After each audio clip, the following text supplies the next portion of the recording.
আজকে মুহাম্মদের 12টা বাজিয়ে ছাড়াবো। এত সাহস মুহাম্মদ পায় কোত্থেকে? আমার স্বামীর বিরুদ্ধে কোরআনের আয়াত বানায়। মুহাম্মদরে যেইখানে পাবো মুহাম্মদরে সাইজ করব। বিশ্বনবী ওনার সাথী আবু বকরকে নিয়ে মক্কার কাবা ঘরের এক পাশে বসে রয়েছেন। উম্মে জামিল লাঠি নিয়ে তেড়ে এসেছে বিশ্বনবীকে মারার জন্য। সাইয়েদনা আবু বকর বললেন, নবী আপনি দৌড়ে পালান, আপনার চাচি আপনারে অপমান করবে, হাজার হাজার মানুষের সামনে লাঠি পেটা করবে। বিশ্বনবী বললেন, আবু বকর চিন্তা করো না।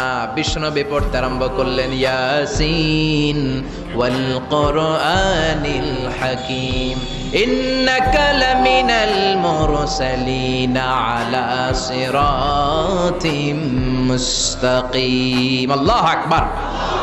বিশ্বনবীর চাচি এসে আবু বকরকে কয়, আবু বকর আইনা মুহাম্মদ, মুহাম্মদ কই, মুহাম্মদ কই? কিন্তু মুহাম্মদ পাশেই বসা আছে না নাই? আছে। বিশ্বনবীর চাচির চোখটারে তাৎক্ষণিকের জন্য অন্ধ করে দিয়েছে কে?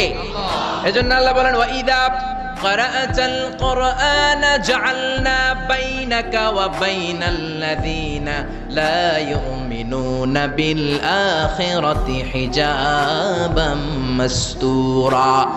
বিশ্বনবীর আল্লাহ ডেকে বলেন, ও নবী, বিপদে পড়ে যখন আপনি কোরআন থেকে তেলাওয়াত শুরু করে দেন, কাফের যখন আপনারে আক্রমণ করতে আসে, আমি আপনার মাঝে আর কাফেরের মাঝে আল্লাহ নিজেই একটা পর্দা টেনে দে। উম্মে জামিলের চোখটাকে অন্ধ করে দিয়েছে কে? আল্লাহ। আবু বকর, মুহাম্মদ কই? আবু বকর বলে, আমি কেমনে কমু, তুমি খুঁজো। বিশ্বনবী তাকায় আছে, আবু বকরকে দেখে, বিশ্বনবীরে দেখে না। কোন সুবহানাল্লাহ। বিশ্বনবীরে গালিগালাজ করতে করতে উম্মে জামিল চলে যায়। বিশ্বনবীরে বাঁচায় দেয় কে?